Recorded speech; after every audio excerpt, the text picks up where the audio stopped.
За бүгдээрээ сайн байцгаана уу? Шимжлэхээр ахин уулзж байгаадаа баяртай байна. Өнгөрсөн дугаар дээр хэдүүлээ Японы үс заслалтын түүхийг ярьсан шүү дээ, тэ. Ер нь Жомоны үеэс ахуулаад өнөөдрийн үеийг хүртэл ер нь Япончуудын үс заслалт нь ямар утга учиртай байсан, яаж застдаг байсан тухай ярьсан бол энэ удаа болохоор Японы болзооны тэ түүх хайр, дурлал, гэрлэлт ер нь одоо төдийгөөс үдийг хүртэл хэрхэн өөрчлөгдөж ирсэн бэ гэдэг талаар ярихаар бэлдээд байна. Тэгэхээр энэ төдийгөөс үдий гэдэг хугацаанд л ер нь ойролцоогоор 1000 орчим жилийн түүх ерөнхийдөө яригдж байгаа. Тэгэхээр эмэгтэйгийнхаа гэрт нь нууцаар очдог байсан тэр үеэс өнөөдрийн одоо ингээд дейтинг аппыг дейтинг аппликейшнийг ашиглаад swipe хийгээд хоорондоо тэгж болцдог болсон. Энэ үе хүртэл ер нь юу туулсан болоо гэдгийг хэдүүлээ сонирхож бодож байна. За тэгээд эхний үе бол мэдээж Жомон үе байдаг. Гэхдээ энэ Жомон үеэс Нарагийн үе хүртэлх одоо энийг нэг багц олгоод ер нь ярьчил зүгээр юм байна гэж бодож байна. Тэгэхээр энэ үе бол хідээс хідэн он байсан бэ гэдгийг энд ингээ би бичгээр гаргачаа. За энэ үед болохоор эмэгтэйчүүдийн хувьд ер нь баг эрчүүдтэйгээ энэ тэнцүү зарим үед баг одоо жоохон илүү хэмжээний эрхтэй байдаг байсан. Яагаад гэх юм бол Японы одоо анхны хүмүүс үүссэн тэ анхны арал үүссэн гих түүхүүд нь өөрөө Аматерасу гэд эмэгтэй бурхнаас үүдэлтэй болж гарч ирдэг штэ тэ. За тэгээд тэр дээр үед бас шаман байдаг гэсэн штэ бөө байдаг шиг энэ Японы бас тухайн үеийнх нь шаманаас одоо эмэгтэй хүн байдаг байсан байгаа байхгүй. Тэгэхээр эрэгтэй эмэгтэй хүн хоёрын эрх одоо энэ тэнцүү байсан тухайн үед одоо энэ хүмүүс хоорондоо хэрхэн гэрэлдэг байсан бэ гэх юм бол энэ бол ерөөсөө одоо юу гэдэг хайр дурлалын асуудал гэхээсээ илүүтэй гэр бүлийн асуудал. Гэр бүлнээсээ бүр халаад энэ нь овг аймагуудын асуудал болдог байсан байгаа юм л да. Бүр одоо томоороо яригддаг гэх юм да тий. Энэ овг аймагтай манайх бол ийм холбоо хамааралтай бид нар ийм хоорондоо түнжинтэй юмаа гэдгээ илэрхийлдэг одоо бүрт үжин Чингис хаан хоёр шиг те хоёр овг аймагуд одоо бие биентэйгээ ив наримталтай байгаа цаашдаа ийм байна гэдгээ одоо илэрхийлэн хоорондоо ураг барилцж байгаа шиг одоо Жомоноос Нарагийн үед бол ерөнхийдөө овг аймгийн асуудал байсан гэдгээр явж байгаа юм билээ л те. Тэгээ тухайн үед болохоор эрчүүд нь илүүтэй дэр зэр зэвсэг дайн байлдаан ан аавынхаа талынхаа ямиг ингээ хариуцаад явдаг те. Голчлон тэрэн дээрээ давуу эрэхтэй байдаг гэсэн бол эмэгтэйчүүд нь илүү шашны талын юмдаа илүү давуу эрэхтэй. Тийм одоо өөрөөр хэлэх юм бол энэ амьдралын одоо хоёр чухал юмыг баланслаад тэ ингээд талаар нь хуваагаад тэрэн дээр одоо давуу эрхийг эдлээд явдаг байсан байгаа юм. Хамгийн гол юм нь тухайн үед бол гэрлэлт гэдэг нь бол хувь хүний хайр энтер бол биш. Овог, газар нутаг, хүчнөлөөгөө хоорондоо ингэж холбох тэр хэрэгсэл нь байсан байгаа юм аа. За тэгээд энэ үед болохоор бас нэг сонирхолтой юм байсан нь Цумадаи кон гэж байдаг. Эрэгтэй нь шөнө нь эмэгтэйгийнхаа гэрт очдог нэг юм уламжлал байгаа юм. За энэ уламжлал нь бол бас Хэйяны үед ч гэсэндээ үргэлжилж исэн. Одоо энэний дараа яригдах. Тэгээ энэ дээр илүүтэй одоо эрэгтэй нь эмэгтэйгийнхаа гэрт очдог. Яагаад очдیں, яаж тэгж ургаа барилдаад идэм бэ гэдэг тэрнийхэн талаар дэлгэрэнгүй ярий гэж бодож байна. За тэгээд тэр үедээ болохоор нөхөр эхнэр хоёр ихэвчлэн одоо хамт амьдрахгүй байх тохиолдлууд бол байдаг байсан гэж байгаа юм. Сонирм байгааз эхнэр нөхөр хоёр тэгтээ хамт амьдардаггүй. Хэрвээ хамт амьдрахаар болох юм бол эрэгтэй нэмэгтэйгийнхаа гэрт нь очиж амьдардаг. Тэгээ ер нь бол эрэгтэй нөхөр нь одоо ийш тийшээ ан амд явах юм бол илүүтэй одоо тэр хүүхдүүдийг нь эхнэрийн талынхан одоо харж үлддэг. Өөрөөр хэлэх юм бол одоо тэр гэрийн эзэн нь гэх юм уу да тий. Тэр гэрийн одоо илүү тэр чухал гал голомт нь бол эмэгтэйгийнхаа одоо гэрт нь эмэгтэйгээ дагаж явдаг байсан. Тэгэнгүүтээ эрэгтэй хүүхд эмэгтэй хүүхд хоёр төрхийн бол эрэгтэйгээс илүүтэй за эмэгтэй нь илүү сайн хүмүүнтэй суугаад ч юм эсвэл энэ овог удмыг илүү сайжруулах хэрэгсэл болно гэдэг дээр ийм хүлээлт өндөртэй байдаг байсан байгаа юм. За тэгтээ ингэж явж байгаад энэ үеийн төгсгөл үе рүү бол мэдээж буцаад жоохон патриархлуугаа ингээд шилжээд эрэгтэйчүүд нь бол төрийн эрхийг гартаа авах ч юм уу те илүүтэй эцгийн эрхт ёсна одоо сэргэж хурж ирсэн. Тэгээд эмэгтэйчүүд гэхээсээ илүүтэй эрчүүдийн одоо удам судрыг ингэж дагаж явдаг. Эрчүүдийг бол одоо ургийн муудан дээр бичдэг ч юм уу тийм болж өөрчлөгдсөн гэж хэлж байгаа юм аа.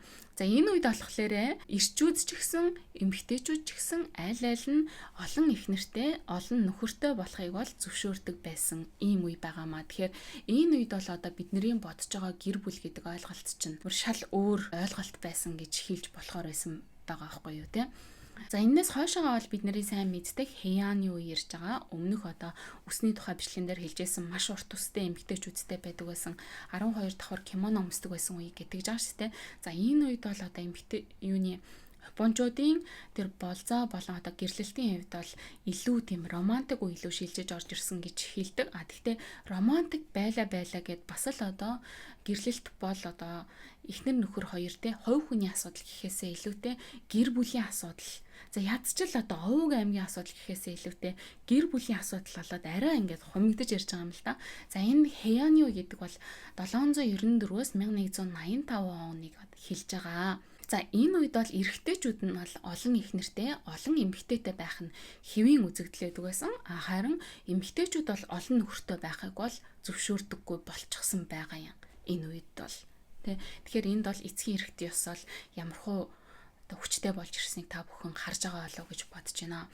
За ерөнхийдөө эрэгтэй хүүхдийг бол 11 нас орчимтай байхад нь эхний эхнэрийг нь гэр бүлийнх нь сонгож өгдөг байсан. Гэр бүлүүд хоорондоо хүчээ ингэж бүр зузаатгачтай нэгтгэхийн тулд хоёр гэр бүл хоорондоо ураг барилдахын тулд arrangement marriage гэж байгаа байхгүй юу? Тийм тохиролцоотой манай Монголд ч гэсэндээ байдаг байсан шүү дээ. Тэр чинь одоо юу гэдэг ураг барилдах гэж хэлдэг баг шүү. Жохон бахнаас нь ахуулаад ингээ ураг барилдчихдаг. Тэгээ ерөнхийдөө бол 11 настай эрэгтэй хүүхэд орчим настай эрэгтэй хүүхдийг бол ураг барилдуулдаг. Тэгэхээр эхнийх нь эхнэр нь бол өөрөөс нь нилээн ахмад насны ер нь бол өөрөөс нь эгчмэд бүсгүүчүүд байдаг байсан гэдэг жаа. Гэхдээ тэр эгчмэд бүсгүүчүүд бол ер нь гэр бүлийн ураг барилдах тийм зорилготой байсан учраас одоо хайр сэтгэл гэхээсээ илүүтэйгээр одоо тэр хүүгийн тэр эрэгтэйгийнхаа ментор нь болдог, багш нь болдог. За ер нь амьдралын тийм нэг чухал зөвлөгч нь болдог тийм хүмүүс байсан гэж үздэг юм билээ. Манай одоо мантас заатан дээр ч гэсэндээ ер нь гардаг шээ те. Өөрөө хатнаа нь болно гэж хэлдэг. Тэгтээ хатнаа нь болж байгаа ч гэсэндээ тэнд ер нь бол ингээд өөрөө ментор нь болоод явж байгаа. Тэр бол одоо тэр фильм дээр гардаг шээ те. За яг тэрнтэй адилхан гэсэн үг. Тэгэхээр ер нь бол эхний эхнэрийг бол сонгож байгаа нь хэрэгэм зэрэгтэй нь одоо сонгож байгаа. Тэр гэр бүлийн нэр хүнд одоо гэрлүүлж байгаа лаа гэж үзэж байгаа. Харин эхний эхнэр бол яг одоо ингээд ийм учиртай байдаг гэсэн бол одоо энэ үед одоо татвар гэж бүр хоёр дахь эхнэрээ авах боломжтой байдаг гэсэн 3 дахь 4 дахь гэж те хамаагүй. Тэгээ хоёр дахь эхнэр нь бол ихэвчлэн тэр эрэгтэйгээсээ залуухан эмэгтэйчүүд байдаг байсан гэж байгаа. За тэр залуухан эмэгтэйчүүдийг хаанаас авдаг гэх юм бол ихэвчлэн одоо өөрөөсөө арай доод зиндааны одоо айлын ч юм уу те гэр бүлийн охиныг бол аваад одоо өөрийнхөө эхнэр болгодог тийм үзэсгэлэнтэй бүсгүүчүүд ч юм уу те авч гэр бүлийнхаа хүн болгож сонгож авдаг байсан гэд тэгдэм билээ. Гэхдээ ер нь бол одоо эрчүүд бол өөрийнхөө удам ухсаа те bloodline гэж байгаа тэр цусан хэлхээгээ үргэлжлүүлэхийн тулд аль болох өөрийнхөө гэр бүлийг юм том байлгах гэж хичээдэг байсан буюу олон их нэртэй болох хүсэлтэй байдаг байсан бол за эхний болон одоо хоёр дахь эхнэр нь ялангуяа аль болох гэр бүлээ жижигхэн байлгах гэж ингэж хичээдэг байсан. Яагаад гэвэл тэгж их мэдээж хүсдэггүй байсан ойлгомжтой байгаа.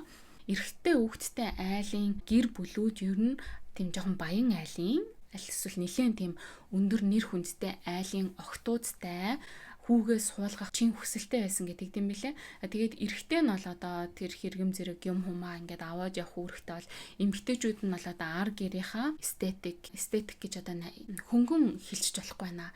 Ер нь бол тийм жоохон мөнгөтэй учраас одоо ар гэрээ тийм баян тансаг авч явах. Тэгээ нөхрөөж гэсэндээ гой хувцлах. Яагаад гэвэл одоо тэгж гэр орноо авч явхад нөхрөө ингээ сайхан хувцлах, өөрөө ч гэсэндээ ингээ сайхан хувцлаж тэр сайхан хувцаараа өөрийнхөө хэрэгэм зэрэгтэй хэр одоо баян чинэлэг вэ гэдгийг харагдуулахын тулд нэлээд их мөнгө зарцуулдаг. Тэгээ тэр мөнгийг нь бол эхнэрийн ар гэрээс гаргадаг байсан гэж тэгж л одоо энэ Heian-ы үед яриад байгаа юм л да. Тэгээд Тэр үедээ баг одоогийнхтай ингээ харьцуулах юм бол жоохон sugar mama-нууд айгүй их байдаг гэсэн жаахгүй яа. Тэгвэл нэгдүгürt насаар өндөртэй, насаар арай жоохон ихчмэд тэгэнгуутаа дээрэс нь жоохон одоо мөнгөтэй байх юм бол тэр эмэгтэйтэй ингээ гэрлүүлэх тийм сонирхол өндөртэй байдаг байсан гэж Хэяны үе рүү бол тийм болж эхэлж байгаа юм аа. За тэгээ энэ үеийн бас амар сони юм нь салалт гэдэг ойлголт байсан. Ер нь бол салалт бол байж болно, салдаг. Гэхдээ салахдаа одоогийн ингээд биднийх шиг за ингээд бид хоёр ингээд гэр бүлээ салгууллаа гэдэг тийм бичиг цаас ер нь байхгүй. Тэгэл эрэгтэй норхоо явчих юм бол тэгэл ер нь тэр бол эрэгтэйгийнх нь хувьд салалт. Тэгмүүд эмэгтэй нь болохоор энэ одоо юу болчихваа тэгээ салчуу аль эсвэл төр зүр ингээд завсралга аваа явж байгаа юм болов уу гэд хүлээхээс өөр арга байхгүй. Яагаад гэх юм бол ирчүүд бол олон их нартай байж болно те. Тэр эмэгтэйгээсээ ингээд салаад ингээд явчлаа гэж тод өөр эмэгтэйтэй хамт амьдраад байж болно. Тэгтэл эмэгтэй нь болохоор тийм боломжгүй. Яагаад гэвэл олон нөхөртэй байх боломжгүй байсан Хэяны үе байгаад байгаа юм. Тэгээ дээрэс нь ирчүүд бол одоо эмэгтэй хүнтэй суудсан байхдаа ч гэсэндээ маш их одоо хууралцтай магадгүй те өөр эмэгтэйчүүдтэй дотн харилцаа үүсгэх энэ төр бол бүр баг ингээд нээлттэй тийм байсан бол эмэгтэйчүүдийнх нь хувьд болохоор тиймэрхүү ямыг айгуу далдуур их хийдэг. Тэгэхээр ер нь дээр үеэсээ нэлээд хууралт ихтэй тийм гэр бүлүүд ингээд үүсдэг байсан. Гэхдээ тэрийг өөрсдөө одоо хууралт гэж боддог байсан юм уу? Тэрийг нь бол мэдэхгүй байна. Тэгээ бас нэг сонирхолтой баримтан гэх юм бол энэ Хэяны үеийн одоо хайр дурлалын бие биендээ татагддаг байсан нэг юм нь юу вэ гэх юм бол одоо бид нар бол ингээд царай төрхийг нь хараад ч юм уу энэ нэг л нүдэнд дулаахан хүн гэдэг ч юм уу. Аль эсвэл тэр нэг хүчтэй байдлыг нь аль эсвэл санхүүгийн хувьд юм доктортой байгаагийн ч юм уу те хараад ингээд дуралдаг тэрэнд нь одоо ингээд татагддаг бол Хэяны үед эмэгтэйчүүдийг ч юм уу те эрчүүдийг ч юм уу юугаараа татдаг байсан бэ гэх юм бол юм жоохон сул дорой байдлаараа татдаг байсан гэдэг ч байгаа байхгүй. Тэгэхээр одоо юу гэдэг харагдж байгаа байдал нь одоо Хэяны үед бол ихэвчлэн мэдээж дандаа юм хүчтэй тийм хүмүүс байдаг. Хэрвээ сул дорой байдлаа харагдуулах юм бол тэр одоо юу гэдэг өөрийнхөө сул дорой байдлыг харагдуулж байгаа нэг ясандаа сэтгэл татамж юм шигтэй тиймэрхүү байдаг. Тэгэнгუთ нэг юм 3 арга байдаг байсан гэдэг жаам л да. Жишээ нь эхнийх нь болохоор жоохон юм одоо хүчтэйгээ харуулах те эсвэл тэр эмэгтэй жоохон тийм агрессив хандах те 10 жилийн хүүхдүүднийг нүүр мөрийг нь цасаар угаадаг ч юм уу те нэг тэгэж нэг уурын хүргэж нэг мухагаар хандснаа тэрний дараанаас ингээд нэг сонин сэтгэлтэй юм шиг болоод нэг сонин аргадаач байгаа юм шиг тиймэрхүү болоод тэгэнгუთ сүүлд нь ингээд шалдаа буудагтай нэг тийм 10 жилийн бидний 10 жилийн тэр нэг юм шиг тэгээ тиймэрхүү юм одоо энэ Хэяны үед байдаг гэсэн маахгүй. Тэгтээ яг ингээд нэг томчуудын тэгээ Хэяны үе гэдэг тэгээ ингээд төсөөлөх юм бол одоо Генжийн төвс дээр жишээ нь гарч байгаа байхгүй. Нэг Генжи чинь нэг эмэгтэй дурлаад тэгмээ тэрийг шууд ингээд тэрврээд өрөөлүүн авч ороод одоо нэг жоохон тийм хүчрхийлэл үлдэх гэж үтсэн байгаа юм л да. Тэгмээ эмэгтэй нь үгүй гэдэг жаа. Тэгээ эмэгтэй хэрвээ үгүй гэж хэлсэн бол тэрийг бол хийж болохгүй зүйл учраас үгүй гэдэгдэг. Тэрнийхээ дараагаар нөгөө Генжи чи очоод тэр эмэгтэйг аргадаж нэг үзэн үгүй гэ. За тэр хоёрын тэр хайр дурлалын түүх бас нэлээд удаан үргэлжилж явж байгаад хамгийн сүүлд нь одоо өөр ингээд шалдаа буугаад тэгээ өөрийнхөө юм сул талыг ингээ харуулах үед нь нөгөө эмэгтэй нь буцаад ингээ дурлж байгаа. Тэгээ тэр хоёр нэгэн шүнийг хамтаа өнгөрүүлж байгаагаар тэн дээр гардаг. Тэгэхээр тэрнтэй адилхан те ер нь Хэяны үеийн дурлал бол нэг иймэрхүү байдлаар бас явдаг байсан гэж хэлж байгаа юм л да. Жомоноос Нарагийн үе дээр шүн айлшилт байсан гэдэг чинь. Тэрэн дээр юм 3 шүнийг өнгөрүүлээд 3 дахь шүн дээрээ гэр бүл болох үгүйгээ шийддэг байсан гэж байгаа юм. За эхлээд ямар ч лсэн одоо 3 шүний адал явдал эхлэхээс өмнө эрэгтэй рүүгээ ч юм уу те эмэгтэй рүүгээ захидал бичнэ. За тэр захидал нь болохоор танка гэж шүлэг байдаг. Тэр танка гэж шүлэг нь болохоор 5 7 5 7 7 гэд яг тийм үедээ тийм одоо өгнүүдтэй энэ танкагийн шүлгийг бичээд тэгээ явуулдаг. За тэр шүлгийг нь хараад одоо тэр герт шин зочлох үгүй юу гэдгээ жишээ нь эрэхтэн шийдэж ингэж бодъё л да. Тэгмээд тэр шүлгийг аваад хамгийн эхлээд харан заяа. За энэ цаасыг ингээ харлаа. Цаас нь хэр үнэтэй цаас байна вэ? Хэр одоо чанартай цаас байна вэ? Энүүгээр нь тухайн айлын хэр бил бенчинтэй вэ гэдгийг ингээд харж болж байгаа. Нэг цаас гэж ааш тэ тэр цаасандаа эмэгтэйчүүд нь одоо өөрийнхөө үнрийг шингээж явуулдаг байдаг ч юм уу те. Эсвэл үнэхээр юм гоё тансаг үнэртэй цэцгийн үнрийг шингээж явуулдаг ч юм уу. Тэр цэцгийн үнэртэй усандаа өөрөө ордог ч юм уу те. Нэг тиймэрхүү одоо үнэхээр романтик үе байсан байгаамаа. Одоо энд ч гэсэндээ жоохон тийм цаасан дээр ач холбогдол өгдөг соёлууд байгаа. Жишээ нь манайх сайн ингээд нэг байшингийн материал үзгээд нэг компаниас авсан байхгүй. Тэгсэн чинь тэрийг ингээд юм алтан бүрэмэлтэй юм цаас маасан дээр өгж байгаа байхгүй. Тэрүүгээр одоо юу гэдэг манайх бол одоо ийм гэдгийг харуулад байна шүү дээ, тийм ээ. Яг тэрэн шиг тэгээ ямар цаасан дээр бичиж өгч явуулсан байна вэ гэдгийг нэгдүгээрт харж байгаа юм. А хоёрдугаарт болохоор тэр шүлэг нь хэр сайн бичигдсэн байна вэ гэдгийг харж байгаа юм. Тэр шүлгийг нь хэрвээ өөртөө сайн бичиж чадахгүй байх юм бол гэр бүлийнхаа хүмүүсээрээ туслуулаад бичүүлдэг байсан гэдэг юм л да. Яагаад гэх юм бол шүлэг нь хэрвээ муу ах юм бол боловсрал муутай юм байна шүү дээ. Энтэй ер нь би очиж одоо суух уу? Энтэй нэрээ ингэж холбох уу гэдэг юм явагдана. Боловсрал муутай эсвэл толгой муутай юм байна шүү дээ гэдэг одоо тэр юмыг ингээ харчиж болдог байсан гэж аахгүй. Тэр шүлгийнх нь яаж бичигдсэн байдлаар нь. Тэгээд дээрэс нь бүдүүлэг юм байна. Энэ ер нь бүдүүлэг боловсралгүй юм байна гэдэг дүгнэлтийг хийдэг байсан гэж тэгж байгаа юм. За тэгээ хамгийн сүүлд нь болохоор бичсэн бичгийг харнаа. За энэ муухай бичгтэй байх юм бол ер нь муухай л царайтай хүн байгаа гэж тэгэж үздэг байсан учраас те одоо ер нь та тийм бичиг ямар вэ ингээл хичээгээд бичгээд ер нь хэр бичдэг вэ те. Тэр тухайн үед чинь бол ингээл үнэхээр гоё хичээгээл бичиж байгаа шүү дээ. Одоо энэ каллиграфи интернет одоо энд чинь бас л одоо баг дунд сургуулийн хүүхдүүд ч гэсэндээ тэрний хичээл ордог штэ. Тэгээ хэр гоё битсэн байна. Тэрүүгээрээ одоо яаж сэтгэлээ ингээ илэрхийлж бичих үү те. Үгээрээ сэтгэлээ илэрхийлэхээс гадна тэр биерийг бариад ингээ бичихтэй төгсгөл мөсгөлийн пан гэж ингэж зурж мурж байгаагаараа сэтгэлээ яаж илэрхийлж байгаа юм. Тэрний тэр гоо үзэсгэлэн гэдэг чинь өөрөө бас тэр хүний тэр боловсрал тэгээ ур чадварыг харуулж байгаа учраас бичгийн хэлбэрийг бас маш их хардаг байсан гэж тийж байгаа юм аа. За тэгээд дээрэс нь одоо тийм хайрын захиан дээр ингээд бэхээр өчөж байгаа юм чи бих мэхээ асгацсан байх юм бол одоо тэгээд за тэгээд дуус болох нь шүү дээ. Тэгэхээр тэр захиа бол бас хамгийн ихний тийм гоо шалгаруултынх нь нэг болдог. За тэгээд тэр захиан таалагдлаа гэж бодъё. За тэгэх юм бол эхний шөнийн айшлал болно. За эхний шөнийн айшлал дээр ингээд шүн нар жаргацсан ингээд сар гараад ирсэн байхад гэрлөө нь явж очиод за тэгээд тэр хоёр тэг нэг шөнийг өнгөрөөгөөд маргааш өглөө нь үүр цайхаас өмнө ингээд гараад явдгаа. За тэгээд үүр цайхаас өмнө гарч явангуудаа өдрийн цагаар те өөрийнхөө элчийг илгээгээд ахаад бас нэг юм шүлгэлсэн гоё одоо хайр мараа илэрхийлсэн. Ер нь шүлгээр л харцдаг байсан. За тэгээд тэр шүлгээ ингээд явуулангууд нь гэр нөгөө хүн эмхтэн хараад вау за ямар ч лсэн гэсэн эхний шөнө бол амжилттай боллоо гэж үздэг. За ингээд оройн очно гэж тэр шүлгэн дээр бол ерөнхийдөө гэхдээ тэр шүлэг тэр захидал ирсэн л бол дараагийн оройг ирэх нь тодорхой гэж үздэг. Тэгээд за дараагийн оройн нь бол эхний өдөртэй адилхан шөнө нэрлээ ингээ байж байгаад өөрөөр одоо хинт ч харагдахгүй гараад явдгаа. Ингээ гарч яваад өглөө нь ахаад захиа хурж ирлээ. За 3 дахь шөнө нь одоо ирэх юм байна гэж ахаад мэдлээ. Хэрвээ захиа ирэхгүй байх юм бол за ер нь ирэхэргүй болсон гэж ингээ үздэг. Гэхдээ тэр чинь одоо тэр шөнийн хооронд орчин тэр хоёр хос чинь ингээ зөвхөн ир эмийн ажил хийхээс гадна маш их ярилцж байгаа, маш их зүйлийг ингээ бие бинийгээ танихад зарцуулж байгаа гэж хэлж болно. За тэгээд 3 дахь шөнө нь бол хамгийн онцгой шөнө байдаг. Яагаад гэх юм бол тэр 3 дахь шөнө нь одоо эмэгтэй гэр бүлийн талаас болохоор мочи бэлдэж тавьдаг. Мочи тий. Тэр мочийг хэрвээ тэр хоёр тэр шөндөө одоо ярилцаж хоноод хамтдаа идэх юм бол Изанагийн Изанами гэд хоёр бурхны өмнө ураг барилдаж байна гэж үздэг. Өөрөөр хэлэх юм бол энээс цаашгаа бол энэ хоёр яг цаасан дээр бичигдээгүй ч гэсэндээ бурхны өмнө ингээ гэр бүл болж байна гэдгээ илэрхийлдэг. Тэгээ ингээд энээс цаашгаа бол эрэгтэй нэмэгтэйгийн гэрийг заавал орхиж аваад ах шаардлага байхгүй. Тэндээ ингээ үлдээ тэр хоёр хамтдаа амьдрах боломжтой. Эсвэл зүгээр өөрийнхөө гэрлөө буцаад ингээд явах боломжтой. Тийм байдаг байсан. Манай гэхдээ 2 дахь өдөр нь бас ахиа заавал тэндээ хонох хэвээр. Тэгэж одоо эмэгтэйгийнхаа гэр бүлийнхэнтэй танилцаж маш их идэж ууж тэгэж дараажийнхаа шөнийг өнгөрүүлдэг байсан. Тийм уламжлал бас байдаг юм байна лээ. Гэхдээ стил тэр одоо хайртай, дуртай хайрлалцж байгаа тэр юм бол ер нь гэр бүлийн хоорондын харилцаа хിവэрэ байсан гэж байгаа юм. За ингээд Хэйяны үеэс хойшоогоо бол Эдогийн үе, Камакура болон Эдогийн үе гэж байгаа юм л да. За энэ Эдогийн үед бол ер нь бас сонирхолтой юм гэх юм бол самурай нар ер нь ямархуу гэрлэлцтэй байдаг байсан. Тэдний хайр дурлал болцоо ер нь ямархуу байдаг байсан гэдгийг ингээ жоохон уншиж харж үзлээ. За тэгээ самурайгийн гэр бүлүүдийн төр хурмын гэрлэлтийн онцлог нь бол бас ялгаагүй.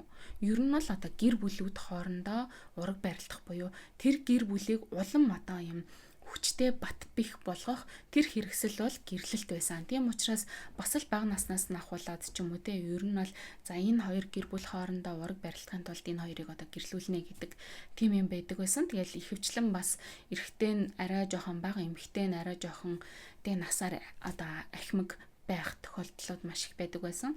Самурай ой гэхэр чинь сая одоо хэдүүлээ өмнөх дугаарууд дээр шоугуныг ярьжсэн, Last Samurai-г ярьжсэн. Тэднэр дээр ч гэсэн надад тэдний гэрлэлтийн онцлогууд тэгж харагдаж штэ, гэр бүлээ бэхжүүлэх гээд хоорондоо одоо сэтгэлгүйч гэсэндээ суудсан. Гэхдээ нөхрөө бол бүр маш их хүндэлдэг байх жишээтэй. Нөхөр өөх гэж хэлэх юм бол өөхөд бэлэн тийм эмэгтэйчүүд одоо жишээ нь тэнд байж байгаа юм аа. За ингээд одоо гэр бүлүүдийн хүчээ нэгтгэснээр яах вэ гэх юм бол овгоо хамгаална. Овгоо хамгаалснаар улс төрийн холбоо байгуулад одоо тэр бүр ингээд улстай ч гэсэндээ хүчтэй тэр гэр бүлийг байгуулах тийм одоо санаатай гэж хэлж болно. Овгоо хамгаалах гэснээс одоо би нөгөө Томокогийн нэг бичлэгийг нь харж исэн чинь Томоко тэгжсэн аахгүй манайх бол одоо юм овггүй байсан гэд өөрөө тэгж хэлжсэн шүү дээ. Овггүй байжгаад тэгээд нөгөө нэг дайны дараах тэр хүнд хэцүү үед тэр овгийг бид нэр ингээ худалдаад авцсан юм аа. Тэрнээс дээр үед бол юм овогтой айлууд гэдэг чинь ингээд маш тийм хүндтэй те.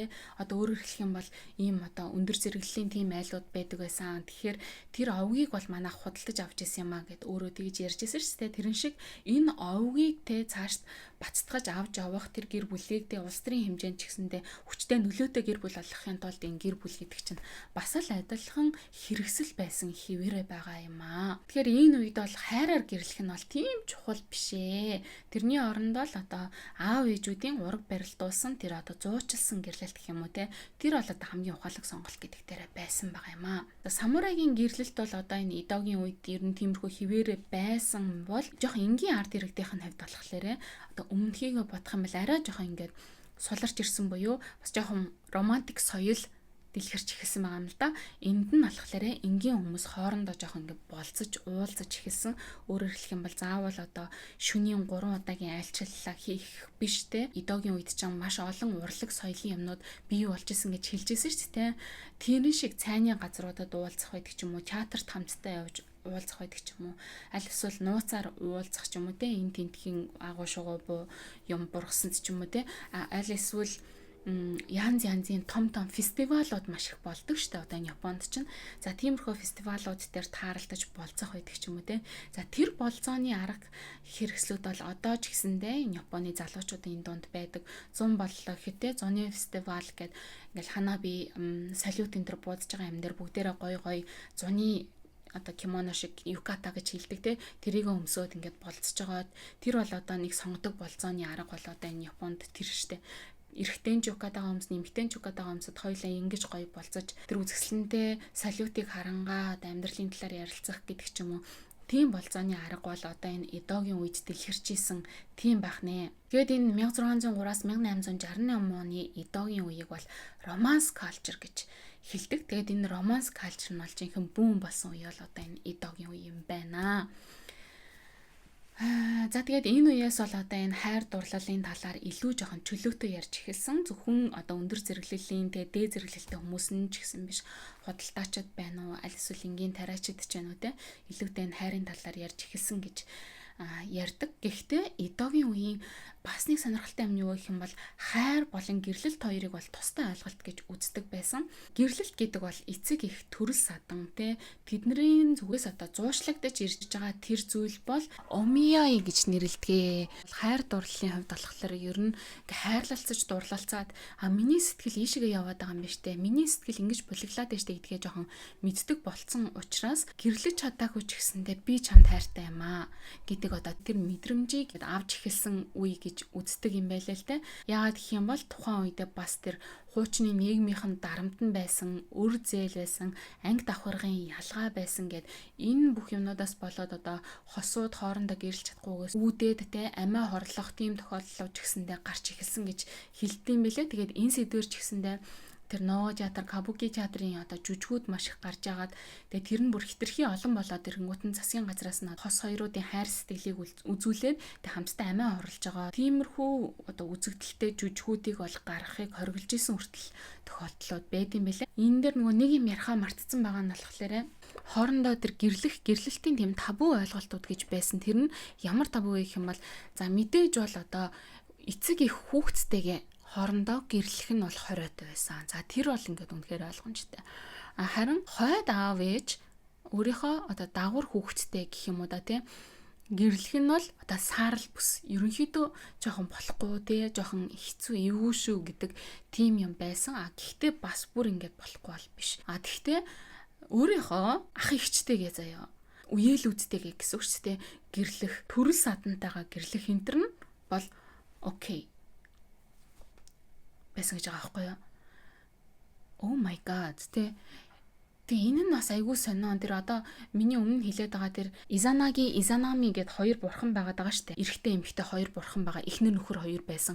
Энэ хоёр бурхан чинь бас ах トゥ хоёр жилүү эгч トゥ хоёр байдаг байхгүй юу? Тэгэхээр энэ бас айгүй сонио. Гэхдээ энэний тэр нүг цаад домг нь одоо нэг гэр бүлийн те овг аймгаа авч үлдэх гээд байгаа энэ нэг сонин соёл байгаад байна да те.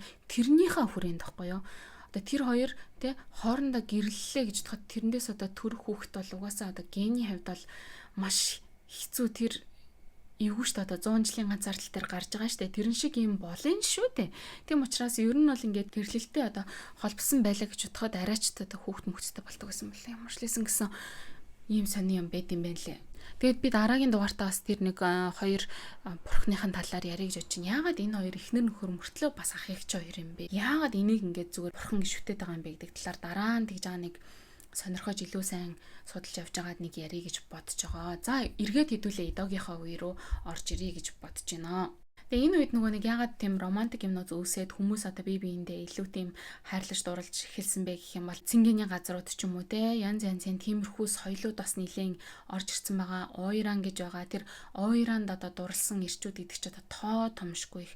Тэгээ хэрвээ тэр ойранд одоо сууж чадахгүй байх юм бол амиа хорлдог те үр зээлэнд ордог. Тэр ойрантаа уулзахын тулд маш их үр тавиад тэрийгэ төлж чадахгүй улмаасаа болоод одоо ингээд өгөхөөс өөр аргагүй болдог ч юм уу те. Тиймэрхүү юмнууд байдаг. Тэд нар бол ингээд маш их тийм фантаси ихтэй тийм романтик харилцаанууд байсан. За тэрүүгээр ингэж маш их шүлэг мүлэг бичиж янз янзын бичигдсэн роман энэ төр байдаг учраас тэр нь болоод романтик тийм үе бол бүүм хийжсэн үе гэж үзэгддэг юм байлээ. За энэний дараа бол Мэйжигийн үе буюу барууны романтик ойлголт Японд орж ирсэн үе болж байгаа юм л да. 1868-аас 1912 он болж байгаа юм л да. Тэгээ энэ дээр болоод нөгөө баруунаас орж ирж байгаа романтик лав те.